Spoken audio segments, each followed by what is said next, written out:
E eis-me aqui de novo. É porque no vídeo anterior eu fiz citação da época que atuava em, que hoje chamam de RH, né? Na minha época era DP, Departamento Pessoal. Hoje já alteraram para recursos humanos e já tem gente aí usando uma outra terminologia, tal como gestão de pessoas, pororó pão duro. Eu acho muito engraçado porque eu sou de uma geração que pegou exatamente a transição do antigo para o moderno, né? Digamos que hoje estamos sob o domínio do moderno, mas se for pegar qualquer cidadão, cidadã na faixa dos seus 30 e poucos anos e colocá-lo sob o regime do antigo, por exemplo, como eu citei no vídeo anterior, eu trabalhei muitos anos em área de pessoal e eu tinha o domínio de todas as tarefas pertinentes a essa área, que englobava entrevista, seleção, né? Admissão, registros, a confecção de tudo, folha de pagamento, rescisão de contrato, homologações. E a confecção da folha de pagamento, já falei, né? E nessa época, anos 70, tudo era feito manualmente. Primeiro se fazia o rascunho, né? Calculando naquelas máquinas mecânicas. Tinha uma facite que tinha umas alavanquinhas, umas teclas, e você ia rodando a manivela e batendo as teclinhas ali. Depois veio o sistema eletromecânico, digamos assim, misturando as funções ali. E posteriormente, já pela década de 80, início de 80, finalzinho dos 70, início dos 80, salvo erro, as calculadoras eletrônicas, né? Eu trabalhava com uma como era o nome da bichinha, rapaz? Era top de linha. Ela tinha três somadores. E o terceiro era o memorizador, né? E eu fazia folha de pagamento, haja vista que nós tínhamos que fazer os cálculos, né? E depois fechar a folha de pagamento.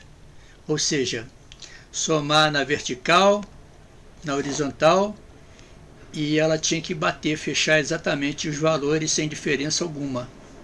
Quase sempre dava diferença, mas havia macetes para a gente descobrir essas diferenças. Por exemplo, quando a diferença era um número múltiplo de 9, ou seja, 81 com 18, 27 com 72, 16 com 61, aí era muito mais fácil de pegar no olhômetro, não se precisava nem fazer as contas nas máquinas. Eu era tão treinado nisso que fazia a conta de cabeça através da inversão de valores, né? Quando o resultado da diferença dava 81, ou 9, ou 18, ou 27, eu já sabia que era uma inversão de valores. E por aí ia, né? Então, quer dizer, é simples. Se você tem lá 91, você bate 19, dá 72 de diferença, né? Então é múltiplo de 9. Mas isso aí não era para qualquer um, não. E aí também não estou querendo me arvorar em bonzão, não. Mas tinha gente que nem sabia desse pormenor. Eu dei sorte, porque quando eu comecei nessa área, eu cruzei com um contador. Ele era 17, 18 anos mais velho do que eu, era como um irmão mais velho, né? E nós tivemos uma sintonia, uma empatia mútua. E ele me passou todas as mensagens e as informações que eu necessitava para aquilo ali. E ele sempre falava, ele gostava até de me chamar de meia trava. Ô rapaz, ô meia trava, você quando não tiver nada para fazer aí, pega a CLT e vai estudar, hein? E tinha COAD, IOB, né, monitor mercantil, tudo isso tinha material de aprendizado, que eram notícias e matérias sobre leis trabalhistas, lei federal, lei de ICM, lei de IPI, lei de... tudo quanto era lei. Então, quem era vivo se apegava nisso aí e, naturalmente, que acumulava saber. Mas eu, por exemplo, trabalhei numa concessionária de veículos, e lá tinha até um xará meu, Aloísio. Ele era mais velho que eu, alguns anos, talvez 6, 7, né? Ele tinha um apelido de Soró, porque ele parecia com Soró. Ele era pardo, cabelo caracolado, todo cheio de maneiras, mas era uma pessoa extraordinária, amigo pra caramba, e eu e ele tínhamos uma sintonia também perfeita. E nessa mesma empresa tinha um sujeitinho, ele era mecanógrafo. A mecanografia, a máquina de mecanografia, ela era mecânica. Então, e quem operava nela, datilografava lá era mecânica, eletromecânica, melhor dizendo. Então o cara dedilhava lá o que tinha que dedilhar, porque botava o plano de contas e os vouchers assim do lado, e no voucher tinha o conteúdo do que ia ser escrito no diário ali, que aquelas folhas mecanografadas, elas iam ser a página do diário contábil. Então o cara chegava, eu podia dizer o nome dele, mas nem vou. Ele era tipo Janotinha, bonitinho, sabe? Andava todo formosinho, mas tinha uma pose assim extraordinária, mas era de uma limitação profissional também extraordinária. E esse meu xará, ele inclusive só me chamava de xará. Ele era desbocado, falava muito palavrão. Esse filho, não sei do que, não sei do que. Ele tinha horror àquele sujeito. Eu não chegava a ter horror do sujeito, mas eu tinha uma antipatia com ele terrível. Mas até nem demonstrava para evitar ferir suscetibilidades, digamos assim. Mas o detalhe é que o cara, ele não fazia uma letra fora daquilo que era previsto para ele ali, ou seja, mecanografar. Eu, por exemplo, que eu era o responsável pelo departamento pessoal, quando eu não tinha nada para fazer, eu ia na contabilidade e perguntava, ei, caras, tem alguma coisa aí que eu possa ajudar vocês?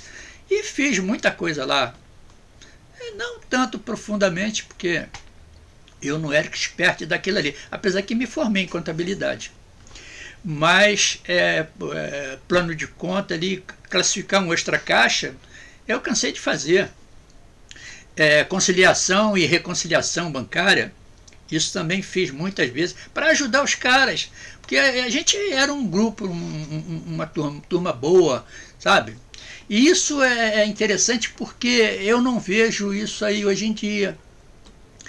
Nós tínhamos que fechar os relatórios no dia 5 para mandá-lo para a fábrica, o GM, o Ford, o Volkswagen, o Fiat. Trabalhei em várias delas. Então, todo mundo tinha que se concentrar ali.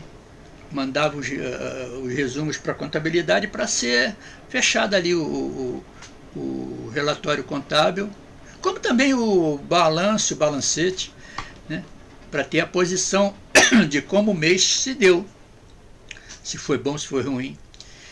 Então, mas esse cavalheiro, ele não ajudava nada nem ninguém, sabe? Ah, sim, Eu quase me esquecia, mas o que eu queria falar, lembrei-me outra vez. Eu queria vê-lo hoje, como aquele cara está. Não tenho dúvida nenhuma que ele não está, não deve, se estiver vivo, né? Regulava a idade comigo. Tomara até que ainda esteja, claro. E ele, do jeito que ele era, eu acho que ele não tem grande positividade nos dias atuais, não. Porque o que acontece? E eu falo como um super especialista de área de RH que eu fui. Muita gente não tem noção. Por exemplo, quando você está numa empresa, aliás, eu estou falando do tempo lá de trás, não estou falando de hoje. Hoje está tudo diferente. Hoje todo mundo é limitadinho. Mas na época que eu entrevistava alguém para emprego, para trabalho, perguntava a ele, ô, cavaleiro, você sabe fazer isso? Sei. Você sabe fazer aquilo? Não. Eu já colocava ele numa posição. Manda o segundo. Oh, você sabe fazer isso? Sei. Sabe fazer aquilo? Sei. Sabe fazer aquilo outro? Ah, não. Já botava ali, né, cada um no seu lugar, no seu quadrado, como se diz aí hoje. Ou seja, quando um que se perguntava a ele, você sabe fazer isso? Sei. Você sabe fazer aquilo? Sei. Sabe fazer aquilo outro? Sei. Aí, esse levava vantagem sobre os demais. Aliás, né, a propósito dessa história, eu fui num anúncio para auxiliar de departamento pessoal numa empresa de ônibus. E o gerente que me atendeu, não foi nem o cara do DP, foi o gerente administrativo. Quando chegou na minha vez, ele me pediu a carteira, eu entreguei na mão dele, ele virou-se para mim, o senhor sabe fazer isso? Sei. O senhor sabe fazer aquilo? Sei. O senhor sabe fazer aquilo outro? Sei, sim, senhor. Poxa, o senhor sabe fazer tudo? Não, senhor. Eu não falei para o senhor que sei fazer tudo. Eu sei fazer aquilo outro e mais alguma coisa. Mas não falei que sei fazer tudo. Ele fechou a carteira, me entregou a carteira na minha mão. Olha, amanhã, 7 horas da manhã aqui já para trabalhar. Né? Quer dizer, aquilo ali foi até engraçado. Contando hoje é engraçado. Mas na época até que não era. Mas tem muita gente aí que fica aí nos seus empreguinhos aí, limitadinho, só que ele não vê o futuro lá na frente. Né?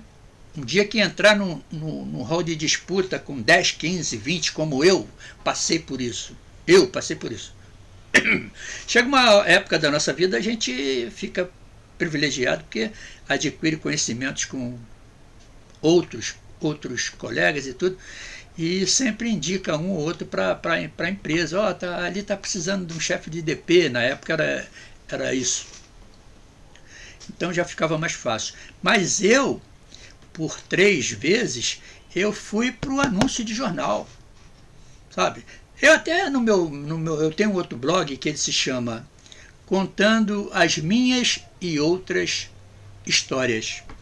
Eu relato esse fato dessa empresa de ônibus e também relato de uma outra concessionária Chevrolet que eu fui no anúncio.